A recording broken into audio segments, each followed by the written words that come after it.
Hello, everyone. Welcome. Just letting folks filter in.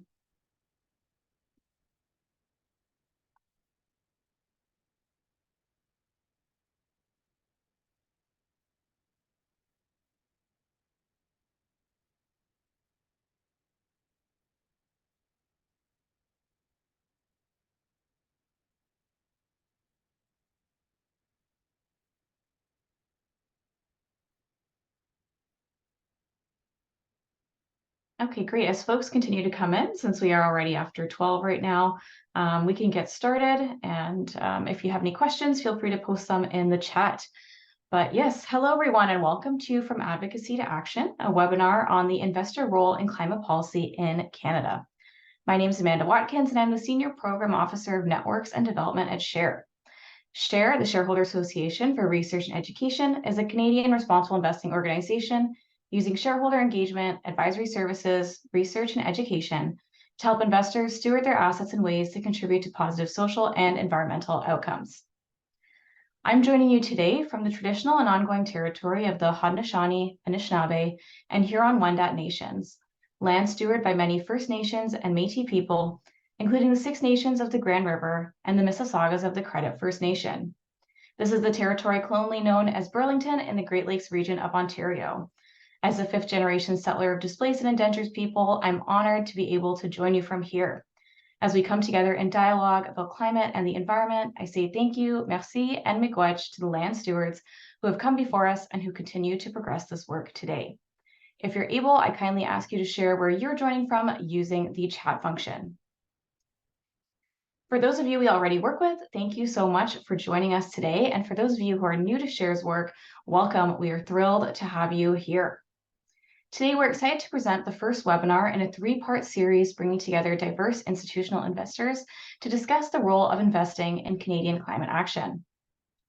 Today's webinar focuses on policy advocacy and engagement and how investors can use their voices to advocate at both the regulatory and government levels to move the needle on key climate policy items. Stephanie, I'll just have you move into the next slide, and we do have a poll set up. Before we get started, I know we're joined today by attendees with varying levels of experience with advocacy. So we do have this poll here that will be up in just a moment, where you can share what is your experience level with policy advocacy in any area, not just in climate, to see who we all have here joining today. And we'll give you a minute just to fill that out.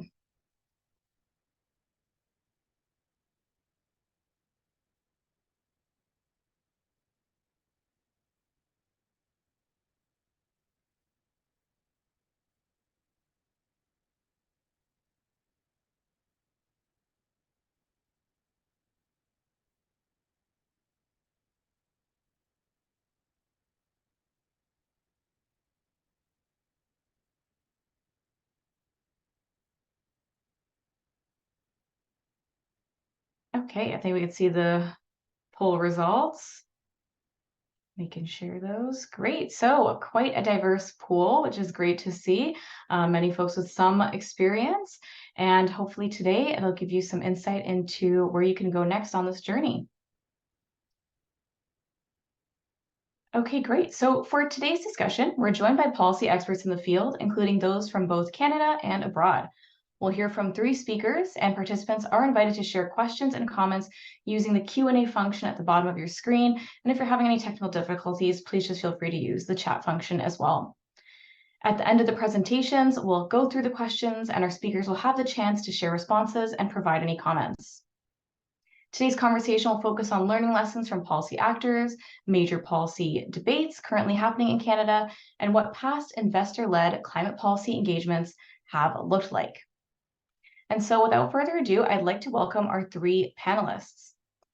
Paul Hunter is the Director of Policy at Pension and Investment Research Consultants, or PIRC, the leading responsible investing organization in the United Kingdom with clients and engagements in both England and Wales.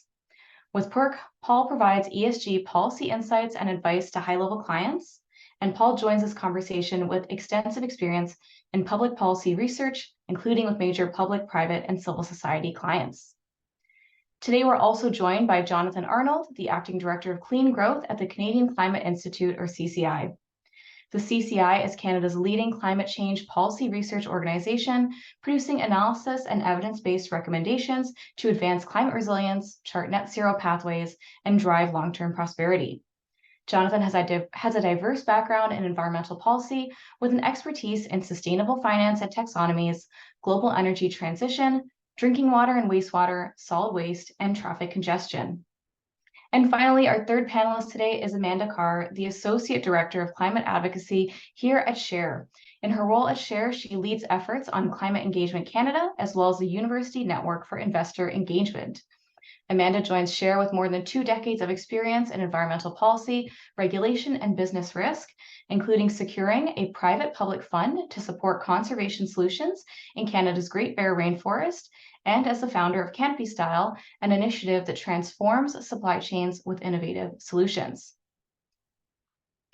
In coming together today, our goal is to ask and answer, why is policy advocacy important for investors to include in their climate plans? Why is it important, and what is required to achieve desired outcomes in provincial and federal climate policy?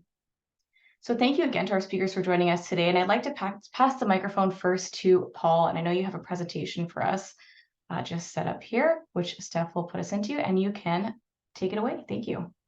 Thanks, Amanda, and thank you for inviting me to speak today on what I think is a very important topic. Just a bit of background about me. I started my career working for MP in the UK. I worked for a think tank and have undertaken research and policy work, both directly for either politicians and also outside of outside the kind of direct political world, trying to influence what happens inside it. And just in terms of PERC, where I'm Director of Policy, PERC is a proxy research advisor and a stewardship advisor to major institutional clients. And I should imagine, like most of you, a lot of responsible investment and climate action work is focused directly on companies and seeking to change their approach to climate risks and climate action. But alongside that, there is a growing focus on public policy and public policy interventions. And so if we move on to my first slide, and I think the reason for this is really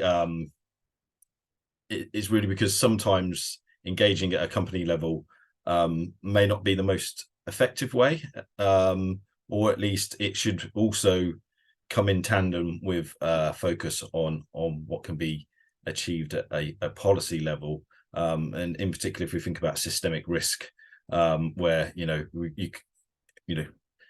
when you hear the phrase, you automatically think about climate change, at least I do, and that's something that as investors, it's something you can't get away from.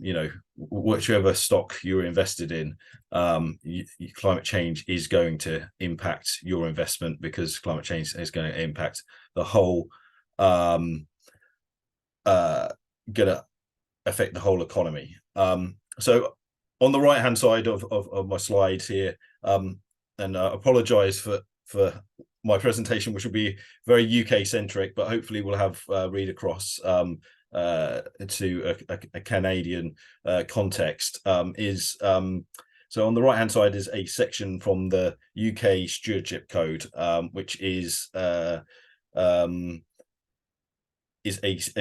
voluntary set of requirements that investors and advisors and investors, both asset owners and asset managers, are invited to sign up to as part of UK approach and a regulatory approach to stewardship. And under Principle 4, so you have to report back to the FRC, so the regulatory body that oversees financial reporting in the UK. If you're a signatory, you have under Principle 4 of the reporting, you have to report on market-wide and systemic risks. and under that, you're expected to explain how you address systematic and systemic risk within your activities as a responsible investor. And under that, and if you look at the last paragraph of that, there is a focus on an expectation on how you might be engaging with policymakers and regulators. So even I think there's a case beyond the kind of regulatory point, but even in the kind of regulatory space, there is a growing expectation on investors to be looking at what they can do in terms of advocacy and public policy advocacy. On to the next slide. This I've just set out in a series of questions around what you can think about in terms of how you're going to affect change. Where are you? We've all got limited resources. Where are we going to? Where do we want to kind of point our guns in terms of changes that we want to see? And as part of that process, I think it's important to think about what the government and what the regulators are thinking about, and therefore should our approach be defensive? Are we trying to stop something we think is a step backwards from happening, or should we be promoting something that we think really should be on the agenda in terms of climate regulation? And as part of that, we should also think about how it might connect to their actual agenda, and it might not be immediately obvious. So obviously climate change might be on the agenda, and therefore we can think about what actions we want to see in order to better mitigate climate risk as investors and promote enhanced value. But we also might want to think about something slightly tangential to that. So in a UK context, there's a lot of consideration around regional economic growth at the moment, and can we think about the way that impact investment, climate investment can support regions and support economic growth in terms of policy, and therefore what as investors we might want to see, just as an example. I think also you need to think about who we're trying to influence. Obviously there's minister, and there might be a key civil servant or person within a regulator that you want to be talking to, but there's also a whole world of other stakeholders out there, including from Parliament and then outside of Parliament in terms of working together with other interested groups. And then on just a kind of a list, and I won't run through all of those areas, but there is a lot of different ways that you can think about trying to influence policy, and some can be big. You can run big campaigns, and they'll be multi-year and require quite significant amounts of resources, and are probably likely to be done in collaboration as a result of that, in collaboration with others or through an umbrella group, in order to affect, in order to resource that kind of approach. But there's also lots of other smaller areas, ways of being part of the debate and part of the conversation about trying to shift the dial in terms of climate policy. And some of those can be as simple as signing on to statements to governments, all the way through to and also thinking about including consultation responses and how you might respond to something that's already on the government's or regulators' agenda. And I'm just going to run through a few quick examples, because I think I'm hitting against my time limit. So so if we move on to the next slide. So these all these examples are that PERC has undertaken on behalf of one of its clients. It's the Local Authority Pension Fund Forum in the UK, which represents a range of local authority pension funds, as the name would suggest. And so as part of our work for LAPF.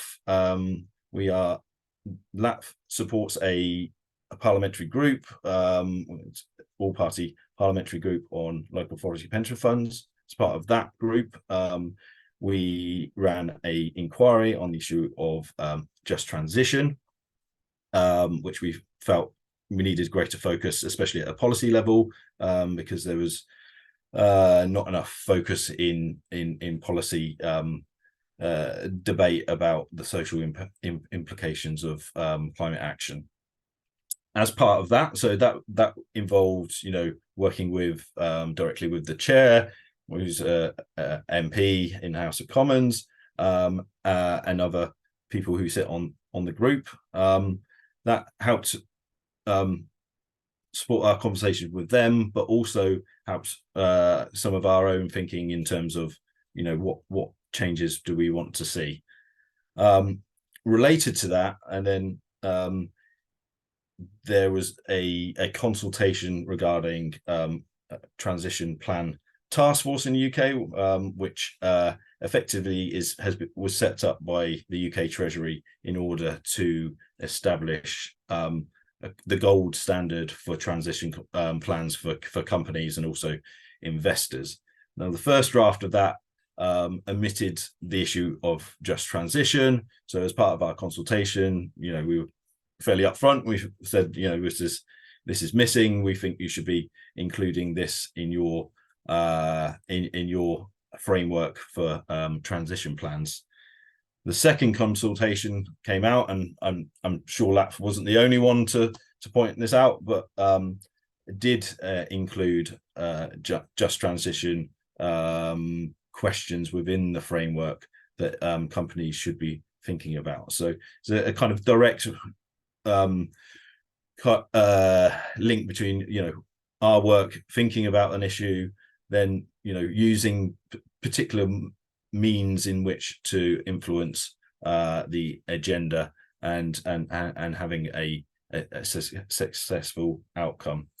Onto the next slide, again, just very quickly, in terms of this is not a climate related one, but I think shows how again how the use of consultations can support you as investors. So there's DWP, Department for Work and Pensions, put a consultation out about how investors should be thinking about social risks and opportunities in their investments and as part of their stewardship approach. We supported a client to respond to that consultation. In that, we set out exactly why this was important and all the work that we've undertaken for the client on the issue of social factors. As a response, the government said they were going to set up a task force, and as part of that task force, the membership of that task force, our client was invited to sit on the task force and shape the emerging recommendations which are coming out. And then lastly, just as a very quick, short example in the next slide of something that can be done without too much effort, if resources are tight, or if you want to, start your process of engagement, policy engagement. Which the slides doesn't appear to be up, but it doesn't really matter. Is you can sign on to letters, or you can sign on to consultation responses that have been drafted from others. So here's an example of one of our clients signing on to a letter to the UK Prime Minister after he made a statement regarding rolling back on certain climate measures. And as investors, we were able to have a voice and raise that voice with the at the highest level, but without too much, without a huge amount of effort, as others were coordinating that letter. So I guess those are some examples, and as I said at the start, doing work on this doesn't have to be a huge commitment. and you can start fairly small, and especially you can support other work of others and lend your support as investors to the work of others, and you can do relatively small amounts of work all the way up to quite big campaigns and which will need to be coordinated, and a lot of thought will need to go into who you're trying to influence, how is that process going to happen, and what are the kind of key milestones and targets that you want to be achieving along a kind of multi-year campaign. So I'll leave it there. Thank you. Great. Thank you so much, Paul, for all of that. I thought it was really interesting, the theory of change that you were sharing. And even though your examples are coming from the UK, there are so many similarities there with Canada as well. And I'm wondering if, in your opinion, having seen how investor power can make a difference in achieving positive climate, regulatory, or policy outcomes in the UK, are there any innovative solutions or strategies that you'd recommend investors in Canada explore as well to help shepherd the adoption of climate policies here? It's a good question, which usually means it's a tough one to answer. I think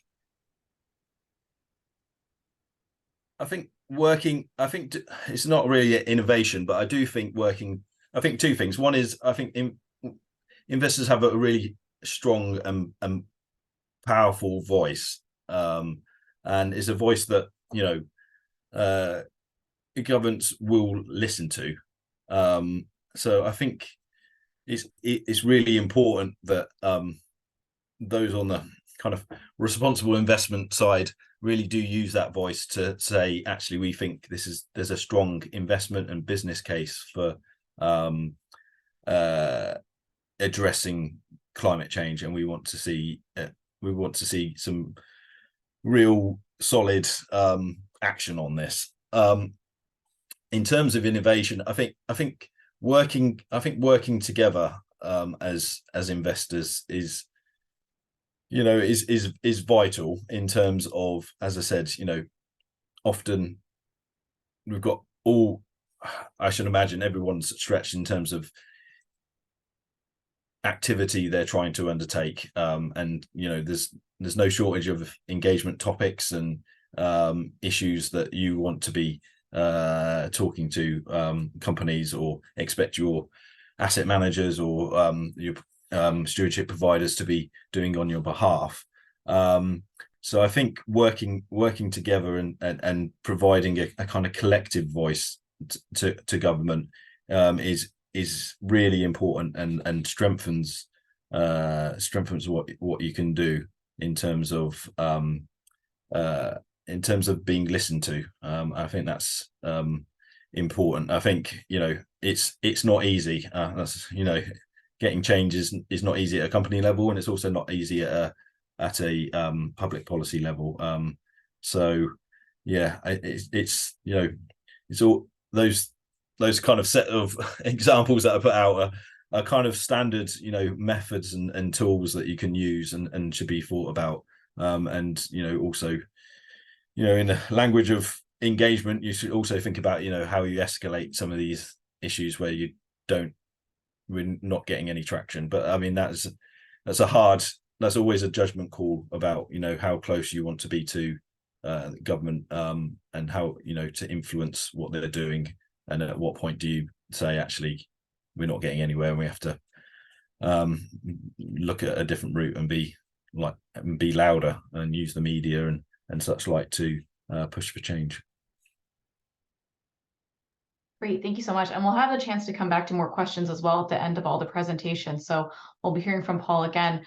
As we start looking at some of these Canadian policy levers, it's going to be important, of course, to continue watching and mapping ongoing consultations and discussions.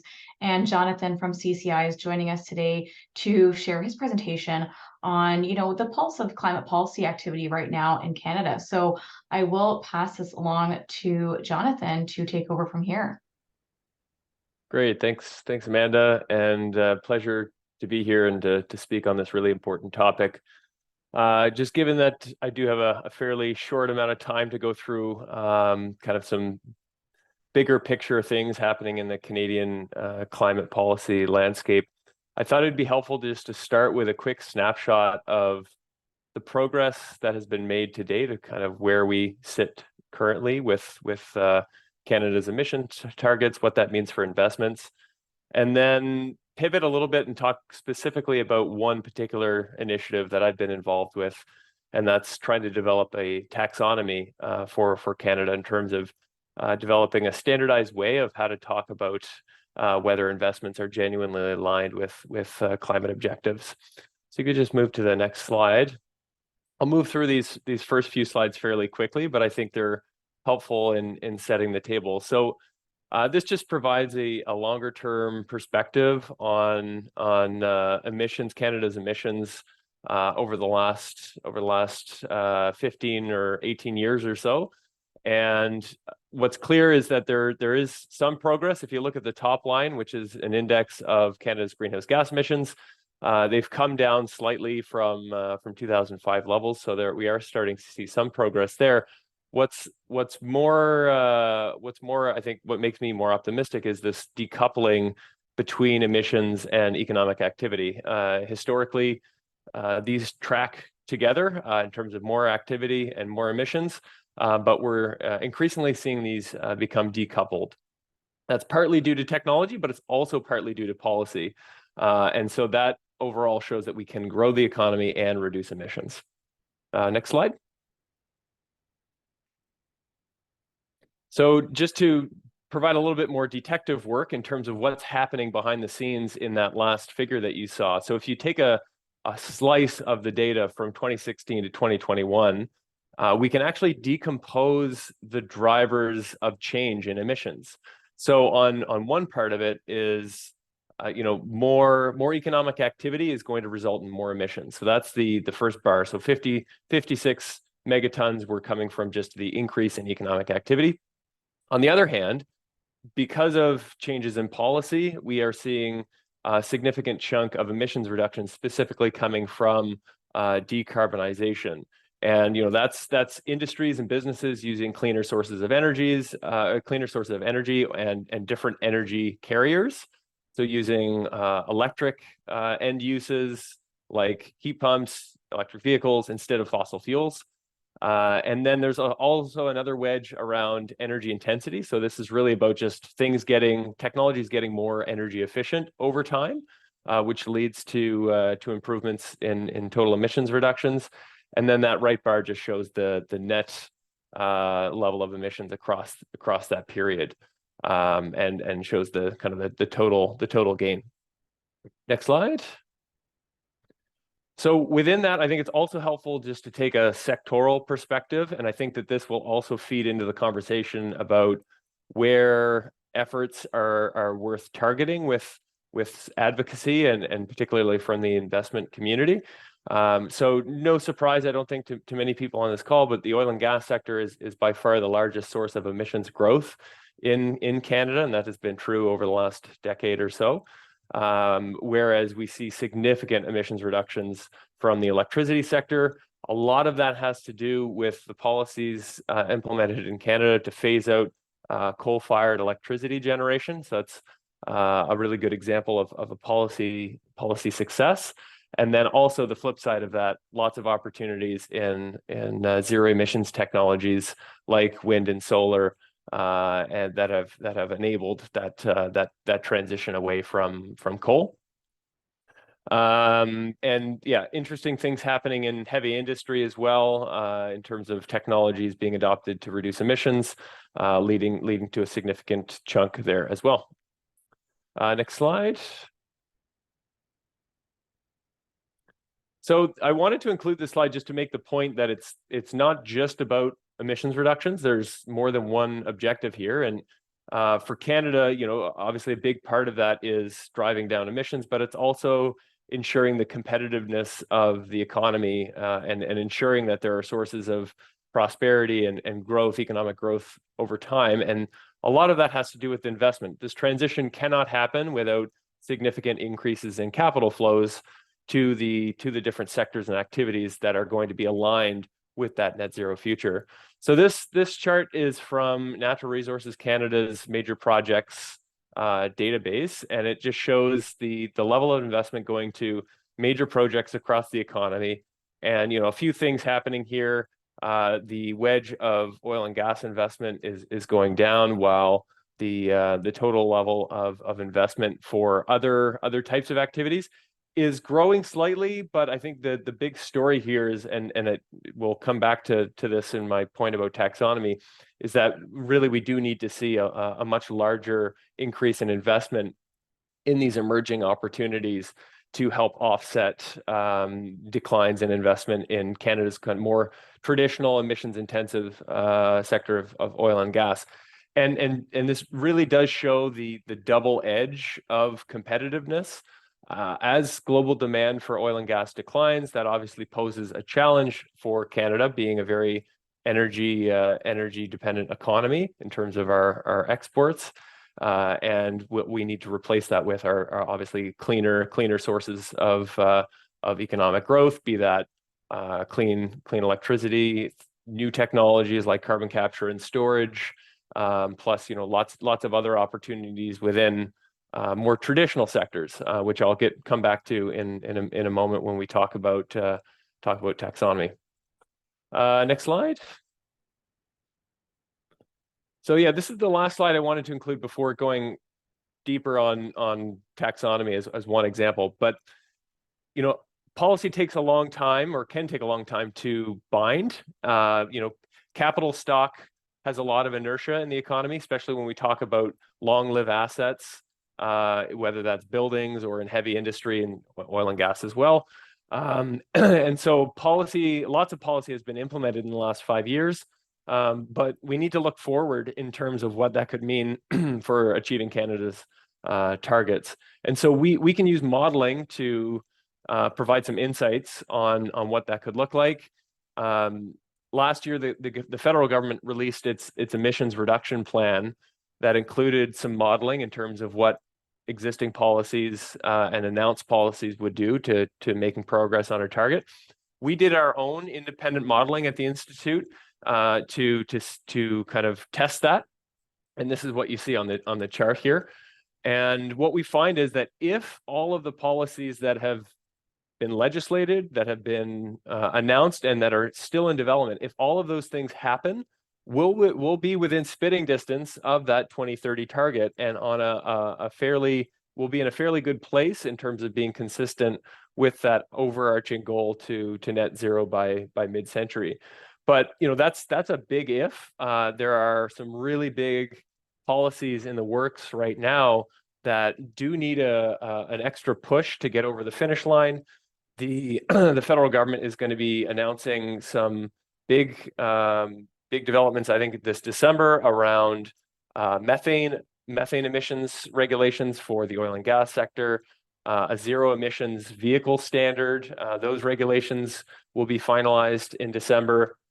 There'll be a framework for what an oil and gas cap could look like. So these really big components are going to be critical for whether Canada actually gets close to its 2030 target. And obviously, there's not that many years between now and then, and so time is of the essence in getting those policies put in place. So maybe we can come back to that in terms of where advocacy is best placed. Next slide. So I wanted to make a pivot here and talk a little bit about taxonomy, and this does relate quite closely to the last slide, in that investors need greater certainty in terms of where climate policy is going. And that relates to all the things I was just talking about. Investors need more certainty around an oil and gas cap, around clean electricity regulations. All of those things will make it clearer in terms of where Canada is moving on its emissions targets, and that's all very important for making big bets on big investments. So this relates to this idea of a taxonomy, and for those that may not be familiar with it, it's a terrible term. I think we need to rebrand this maybe under a different term. But taxonomies essentially are an encyclopedia of whether or not particular investments are genuinely aligned with climate objectives. And so Canada is one of few countries in the world that doesn't have, one of the few, I guess, countries among its trading partners that doesn't have a taxonomy in place. And what this really does is create a standardized way about how to talk about this stuff. There's a lot of misinformation out there in the market, and some of that is due to greenwashing. Some of it is just a lack of data or a lack of sophistication around how we measure and track this stuff. But taxonomies are essentially a way of standardizing it and a way to help provide clarity to capital markets, and ideally helping accelerate that increase in investment towards the things that we need to achieve our climate targets, but as well as cutting through some of that greenwashing that is really holding back some of those investments as well. Next slide.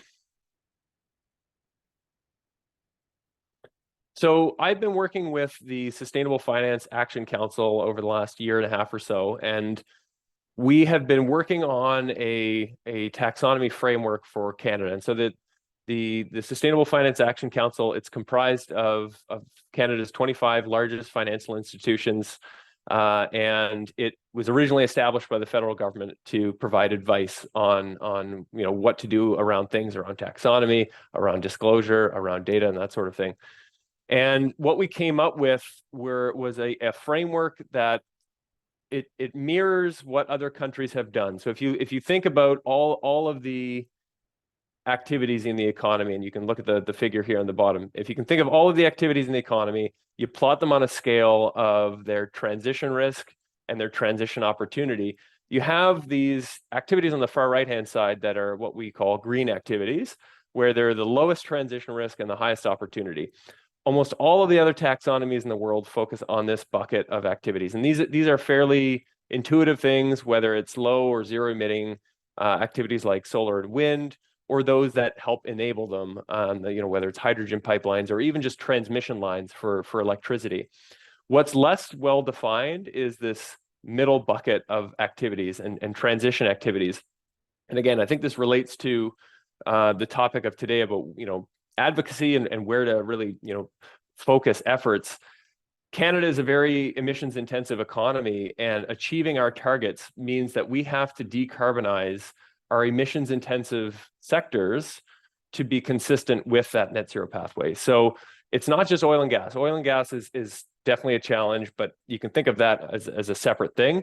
But steel, cement, aluminum, chemicals, all of these things that Canada is a major manufacturer of and a major exporter of, they need to decarbonize and decarbonize quickly in order to align with net zero. And so the framework that we have proposed includes this transition category, which very few other taxonomies have. And that is partly a reflection of the Canadian economy, but also just a reflection of what other countries are also going to need to do. It's just particularly acute for Canada. So this framework is all about creating thresholds and metrics to say whether this particular project or this particular investment meets the criteria of a green activity or a transition activity, or if it should be excluded from the taxonomy or excluded from taxonomy financing, which would be that left bucket. Next slide. So just finally, this is my last thing here, and we can happy to take any questions on this. I know I went through it fairly quickly. The framework that we've proposed through SFAC has 3 sets of requirements. It has requirements at the company level, so ensuring that companies have net zero targets, transition plans, effective climate disclosure. Really what we want to see here is Canada importing a lot of the best practices that are being developed internationally, and that would just become part of the taxonomy.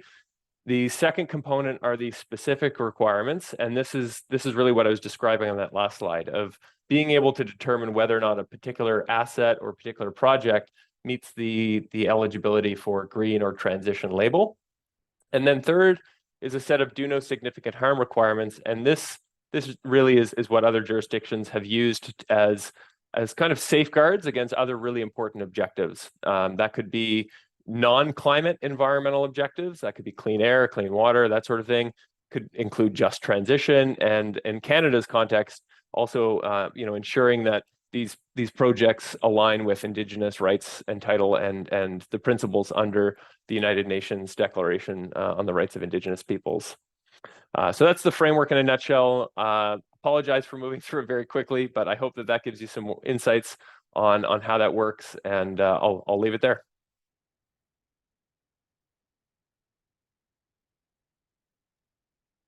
Great, thank you so much, Jonathan. I know you had one more slide. If you did want to go through it, you can. We have some time, but we can always come back to it later if anything. Yeah, thank you again for all of that information. Before we we've got some great specific questions from the audience. Before we go into those, I think some of them could even be answered by some of our other panelists as well. Just, in your view, what are some of the most important reasons why investors should be putting time and resources to support something like the taxonomy? And what would happen if we don't? Yeah, no, it's a really good question. I mean, I think just to take that even a level higher in terms of investors getting more involved in climate policy broadly, I think there's a lot of potential there. As I mentioned, this transition is only going to happen if there is capital flowing to the sectors that align with a net zero future. And so investors hold a lot of cards in terms of how this plays out. And there are a lot of things that governments are either already doing or are thinking about doing that would either help provide greater certainty for investors or even provide greater incentives that can help sweeten the deal in some cases in terms of either direct subsidies or other types of financing. So I think there's really good reason to support it on that side. In terms of taxonomy specifically, I mean this initiative in Canada has been driven primarily by investors or at least the financial institutions. And I think what has been interesting from my perspective as kind of somewhat removed from that process as a policy person, not a finance person, is just seeing the value in having people at the table that have a longer term perspective, a longer term investment horizon, and seeing these conversations play out. That perspective, I think is not often as well represented as it should be. There are a lot of players within the financial ecosystem that do not have that long-term perspective, and therefore I don't think are as supportive of some of these transformational policies that frankly need to happen. And I think there's a greater role that investors can play, particularly pension funds, insurance, those investors that do have a much longer time horizon. Great, thank you so much. And we will be coming back to those questions in the chat just after our next presentation, and we'll have the opportunity to respond there as well. Thank you again, Jonathan. Our third and final presentation today is with Amanda Carr, Associate Director of Climate Advocacy here at SHARE. And now I will pass this to you, Amanda. Thanks so much for the introduction, Amanda. It's wonderful to be joining you. It's great to hear from you, Paul and Jonathan, as well. So I'm going to start, and you can go to the next slide. This one will be up for a while, with a case study from here on the west coast of Canada and the role that investors played in forwarding conservation in what is the largest tract of coastal temperate rainforest left on the planet, the home to the rare white spirit bear that you might have seen in BBC documentaries. And it's an area that was coined in the media as the Great Bear Rainforest. So it's a story from my experience working as an environmentalist 25 years ago on this rainforest file. And I'll set the scene that in the early 1990s, the area was actually known as the Mid-Coast Timber Supply Area. And every day, without intending to, large customers and investors and paper companies, publishers, do-it-yourself chains, all of the investors were sending an economic signal that by only cutting down the trees could economic gains be made. And those were sort of inadvertent signals that they were sending consistently.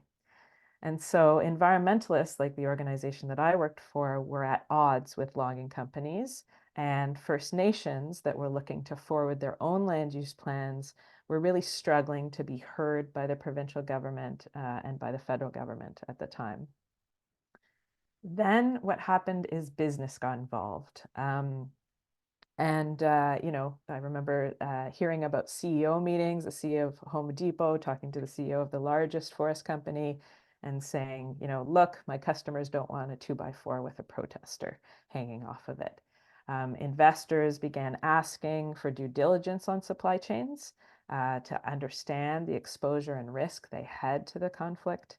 And those economic forces from outside the region, so from jurisdictions like the UK, Japan, the United States, started demanding an end to the conflict and requesting, you know, business and investor certainty. And what happened is that forced everybody to the table locally to work it out, because the signals that were being sent from an economic perspective were that risk management and solutions would be rewarded. So fast forward a few years, agreements had been reached by the local stakeholders, so logging companies, environmentalists, local communities, the unions, all sort of had come to a set of solutions, but they were really groundbreaking in that they involved things like granting the rights to carbon to First Nations in the region. It included at the time the largest private public fund for conservation financing. And it also required a brand new piece of legislation under the Parks Act that recognized First Nations traditional use and also ecological integrity. And so those solutions hinged on the need for governments to enact them. They weren't things that stakeholders could just sort of take care of themselves. And at the time in British Columbia, it was the Liberal government. At the federal level, it was the Conservatives. And we needed them to put in place enabling conditions for public funding and the new regulations, for example. So at that point in time, this is when economic voices and investor voices within the jurisdiction, so within the province and within Canada, became increasingly important to encourage the government to act. And I remember sitting at a round table, and it really was sort of I would describe it as a small and mighty group of investors. And Cher was one of the investors at the table, as well as all the stakeholders.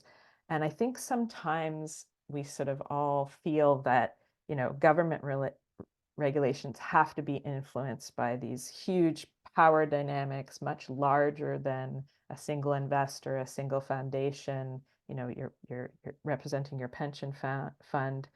And I can tell you from experience at some of those critical moments, it takes, you know, just a couple of voices to say the right thing at the right moment. And we knew that the bureaucrats wanted to take action, but they needed those galvanizing voices from investors to give them the license to proceed. And I can point to two investors who spoke up at the time. So one was, and I think, you know, Jonathan spoke to this a little bit, this need for sort of venture capitalism and venture investors. And it was a venture capitalist who looked and really wanted to invest in First Nations owned business. And the second was a fairly, you know, medium-sized pension fund, but with deep investments in the TSX, who spoke and supported the solutions on the table. So soon after that, the government of BC took the decision to move forward on the agreements, and we've continued to see the sort of landscape evolve on the coast, and specifically the sort of recognition of First Nations rights and title. And now we sit at a place where 70% of that region is off limits to logging. So a couple of things just that and the reason I wanted to share that story. The first is that that roundtable, that group of investors being brought together with large customers, was actually because a bureaucrat said to us that governments cannot lead on groundbreaking new initiatives unless they are following and supported by powerful stakeholders. And so this was because even though on paper, the forest companies had come to the agreements and were supportive, What we know is that in the back rooms, conversations, with individuals from the industry, they were saying, we don't have to enact this package. The forest industry will survive, right? And so, it was the signal from bureaucrats, and I think we'll see that more and more from the Canadian government on some of these important pieces of policy and regulation that they needed to hear from other voices. The investors at the time, I remember when we were inviting them to the roundtable, they said, are we really needed? We represent such a small stake in the region. My boss is asking me, why would we involve ourselves in something so removed? And it took real persistence from internal champions who wanted to act, to sort of activate their institutions and add their voice. And the third that I think, Jonathan has spoken to really eloquently, as well as Paul, is that, of course, investors are formally categorized as business, but they're often removed from that day to day, so they can see the big picture and bring what is really, I think, an important voice to the table to support government actions.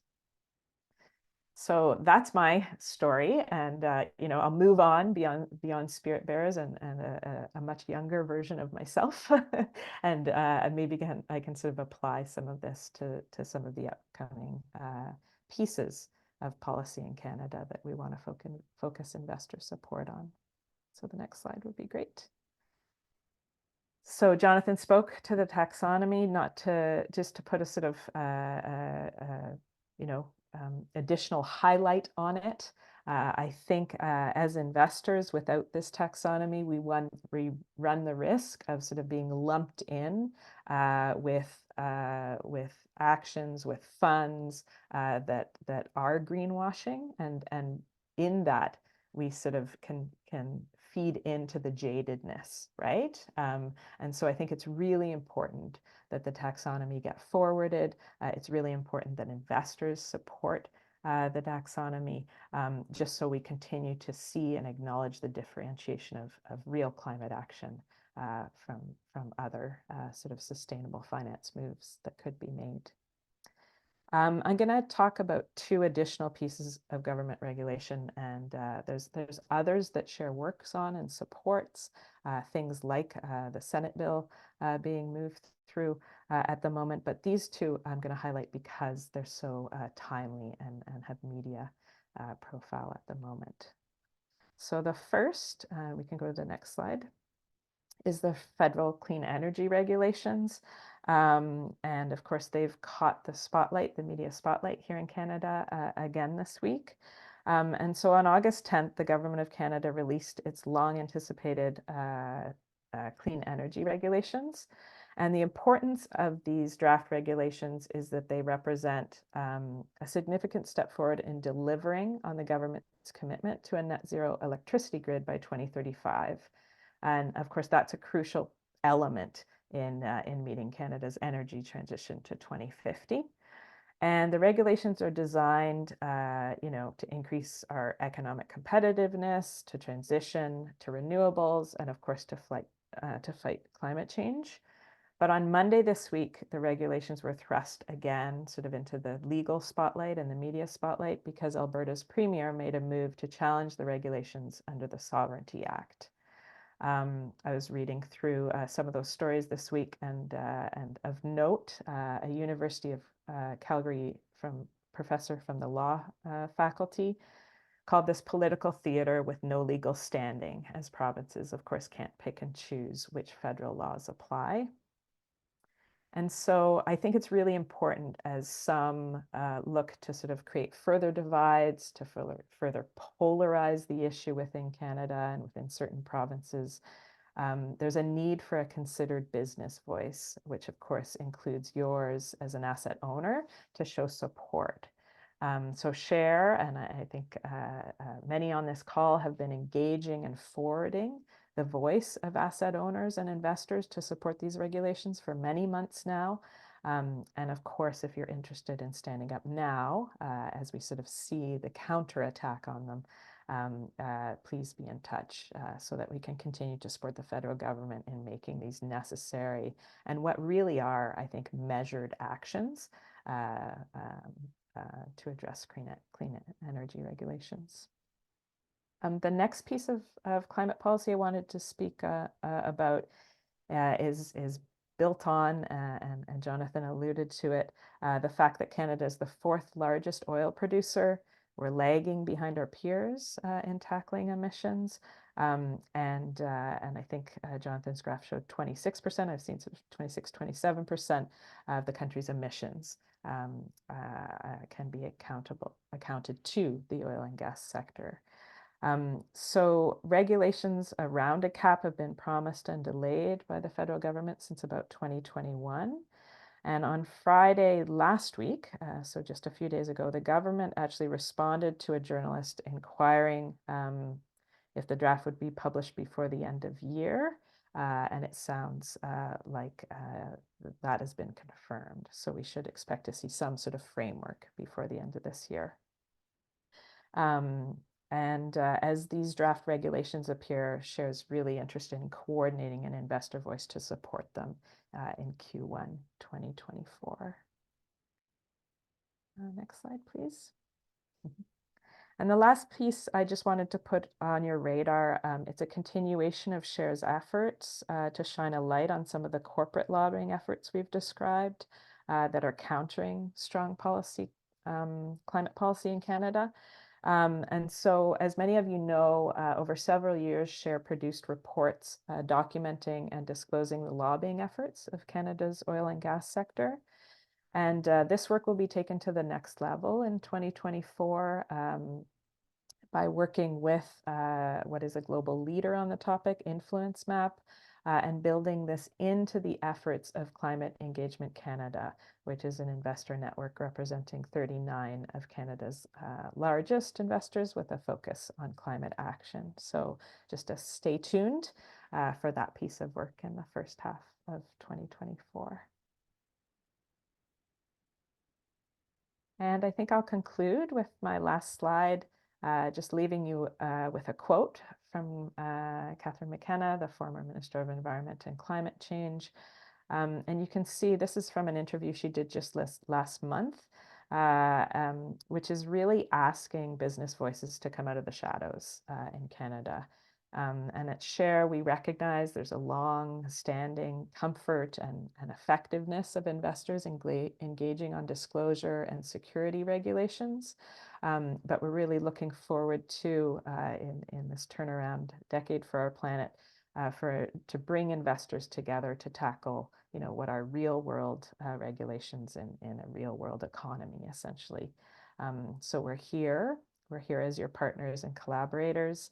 And we're looking and hoping to bring our experience and our lessons learned as you look to sign on to letters or attend a meeting, and help you move that through your organization, because we recognize that many organizations have never done this type of action before.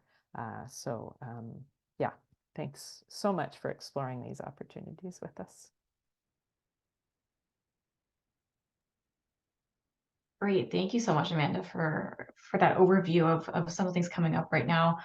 I know you briefly mentioned some of the upcoming efforts with Climate Engagement Canada, CEC, on policy alignment, and wondering if you can share an update on that initiative and what is coming up next. Yeah, absolutely. So for those who don't know Climate Engagement Canada, it follows models like CA 100+, which many folks are familiar with in the United States. And basically it's a group of Canadian investors. It includes some of the largest asset managers in Canada, 39 of them in total. I think we've hit the mark now of $5 trillion in collective assets under management. And that group has set a focus list, as it were, of Canada's 41 largest emitters. And we will be releasing in short order a benchmark tracking the progress of those 41 largest emitters against criteria and their efforts on climate climate action and climate transition plans. And one of those indicators looks at the alignment of lobbying efforts. So as I mentioned, that's the sort of large piece of work. And then there's also the intention to do sort of deeper dives, and they're called alignment indicators. And we will be looking to do one specifically on political lobbying with influence map, sort of in the coming 6 months. Oh, that's great. That's very exciting. Something for folks to keep an eye out for. Thank you again to everyone for sharing your presentations, and to folks in the audience for sharing questions as they've come in. I know, Jonathan, you were diligently answering some in the chat box as well, but one that did come up from Flavie is for Jonathan, I believe, but anyone can answer if there's insight. That there's been an update in the fall economic statement on the taxonomy. Do you have any thoughts on the governance body? Where should it be hosted? Is it at OSFI, at the Finance Department, SFAC? What would be the ideal scenario in your opinion?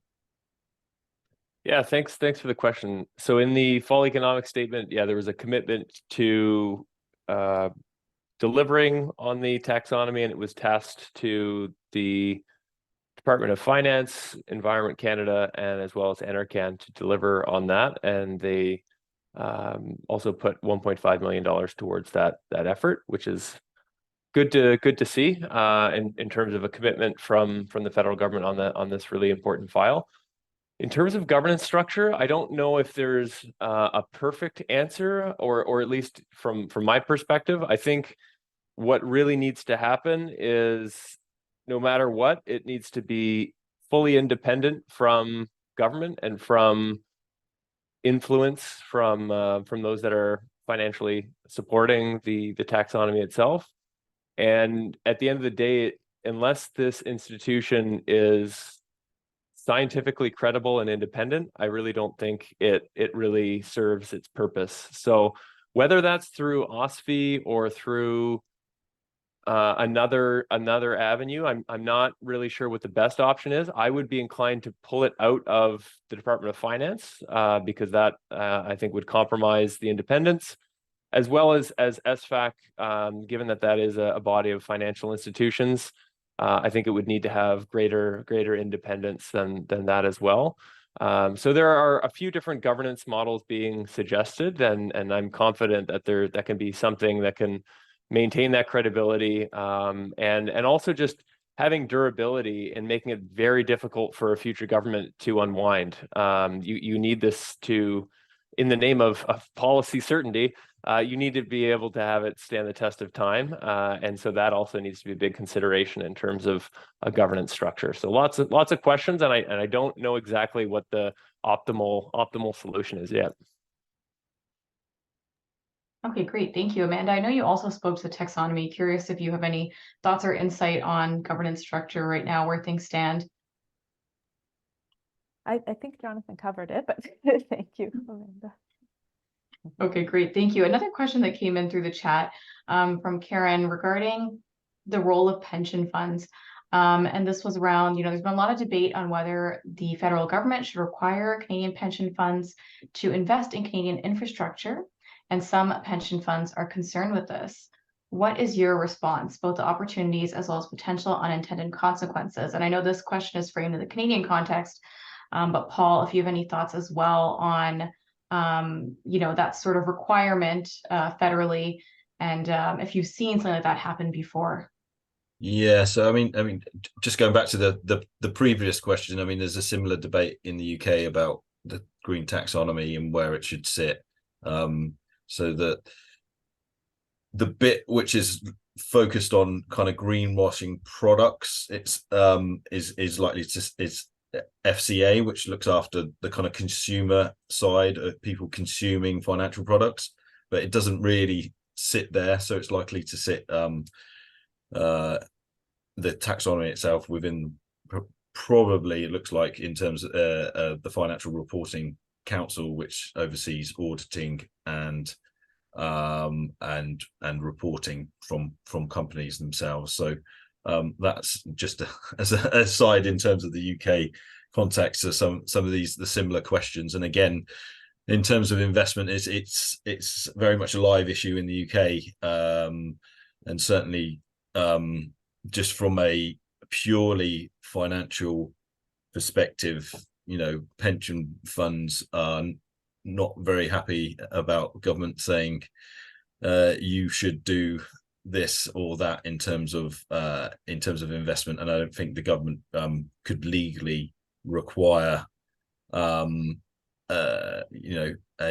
make a legal requirement of funds just because of fiduciary duties to be investing X amount. Instead, what we get and what we've seeing at the minute is a expectation, certainly for local authorities, so public sector pension funds, is announcements that a target of 5%, and a kind of encouragement of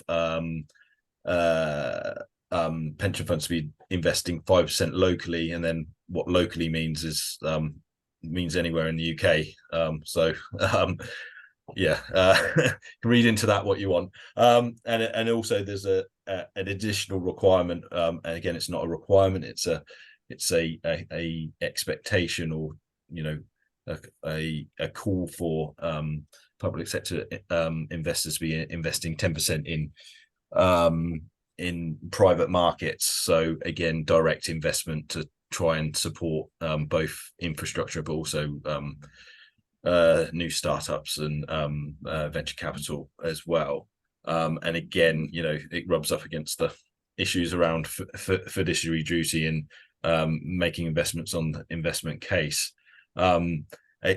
Specifically on the issue of climate change, you would expect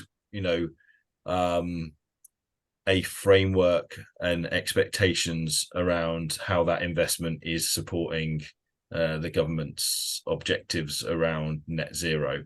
And in the UK, we've seen green sovereign bonds being issued as a way to encourage investors to invest in make green investment through a sovereign bond. But you would expect those investments and support for that investment as well, so through government support and incentives to be focused towards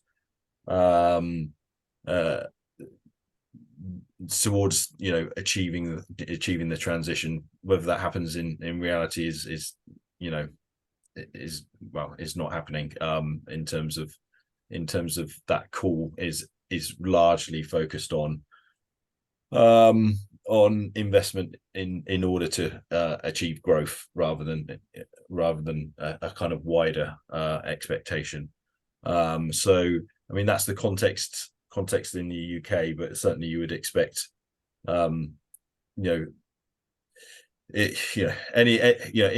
investment in infrastructure to be supporting those that transition, even if it may well generate carbon emissions in the short term, in terms of building a railway, for example, will have negative impact on emissions in the short term, but could have more positive ones longer term in terms of use of vehicles, cars. Great, thank you. And did any of the other panelists want to respond? Amanda? I was just going to add, I think sort of the layer that comes into my mind on top of it all is, beyond pension funds, we sort of hear, as Share does our work and engages Canada's large banks, the 5 largest banks. There's this narrative that, if, for example, we were to respond to the Bloomberg NEF ratios, which look at the ratio of green energy investments to traditional non-renewables, we would have to look outside Canada. There just aren't the options in Canada. And this is a narrative, and I think we have to think about policy as the marriage and dovetail to shift that narrative, right? So when I think about things like the green energy regulations, that sort of point that was made earlier in the webinar, that we have to look not only at sort of curbing emissions, but where are the investments going?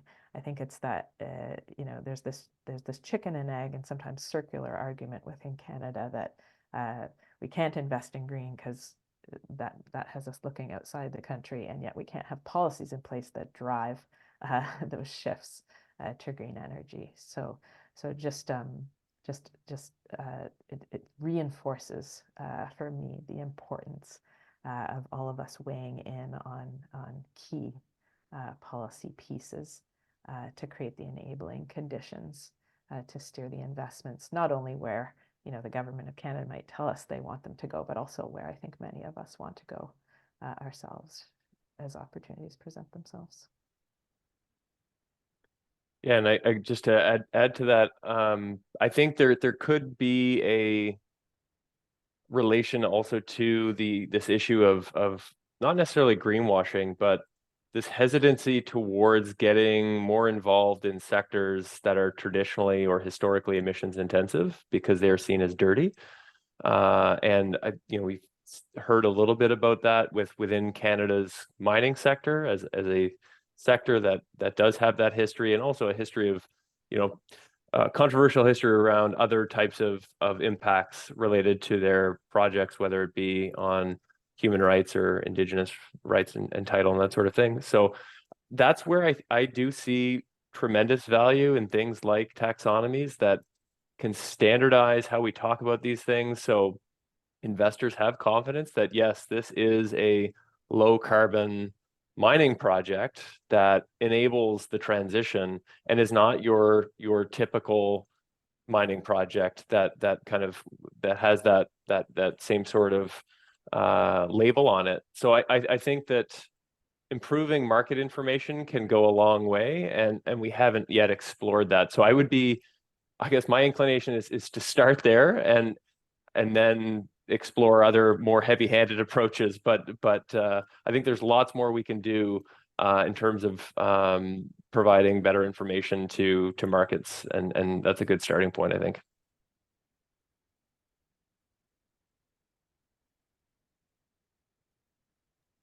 Great, thank you all so much. And I guess speaking of weighing in, another question that's come in from the audience is, how can asset owners support uptake of the taxonomy right now? And can you talk about its implementation in terms of voluntary versus compulsory?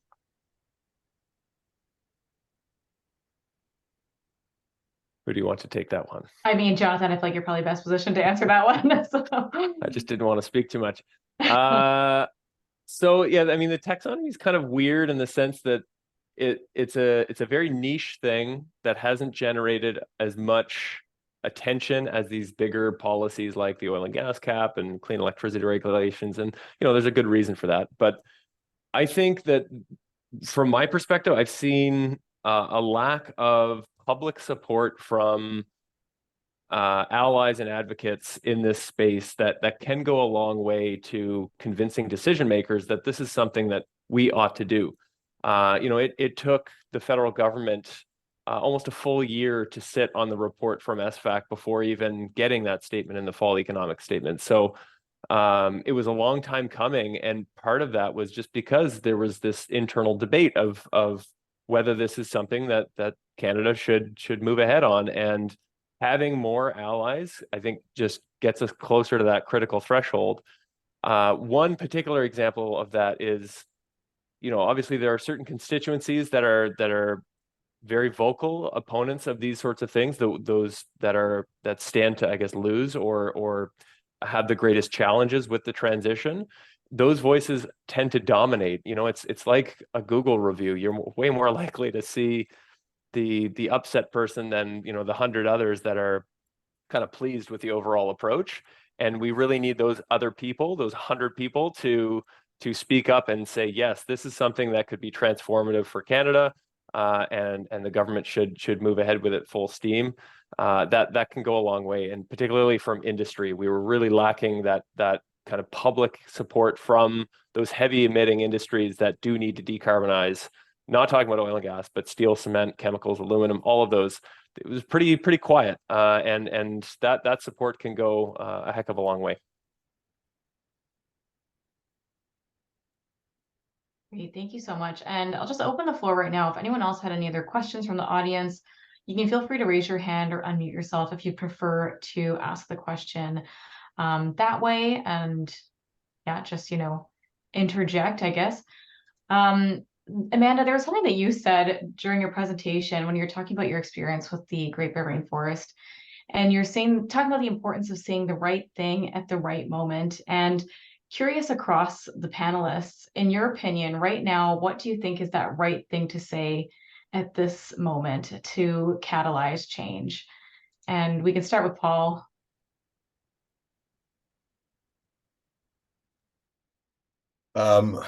In terms of beyond the kind of Canadian context, I think there's lots of initiatives going on, and green taxonomy, transition plans. There's a lot of discussion around the kind of regulation around how to address and consider the serious risks around climate change.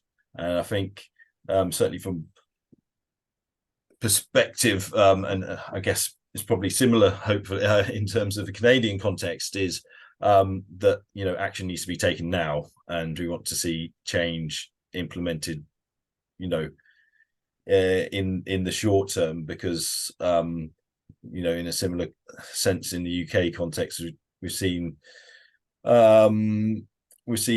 things move at a pace which is unhelpful.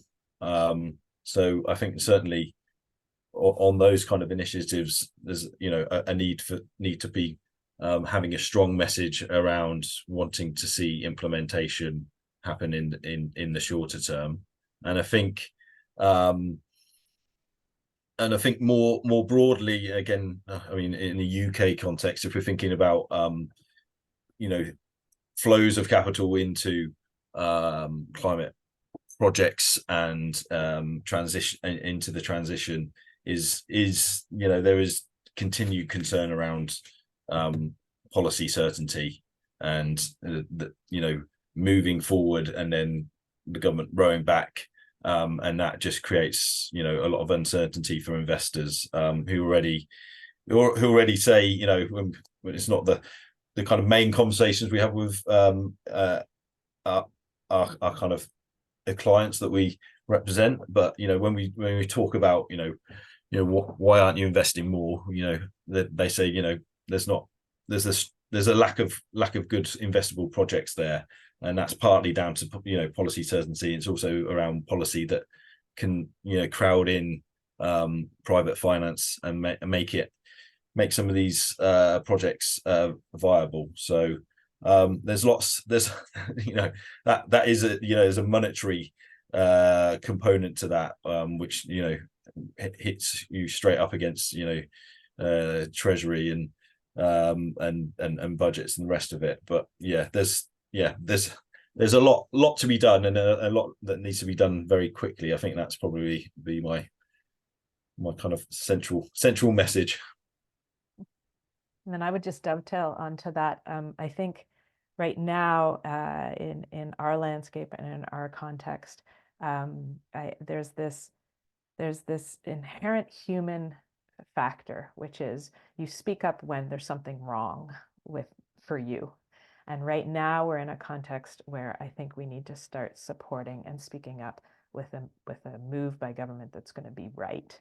And I think sometimes it's hard to get the internal energy to take those kinds of steps if it's not directly going to affect you in the here and now, and we're all busy people. But I think now is the time to sort of add our voice to support things that in the longer term will make all of our jobs easier, right?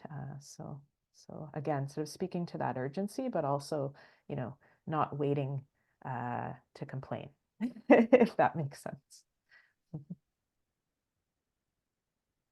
Yeah, and usually I find it less interesting when there's panels where everyone agrees, but in this case, I think it really just it illustrates kind of where efforts need to be concentrated. I would double down on everything that was said and just say implementation, implementation, implementation. The federal government is so close to implementing key pieces of policy that will have large implications on whether Canada meets its targets.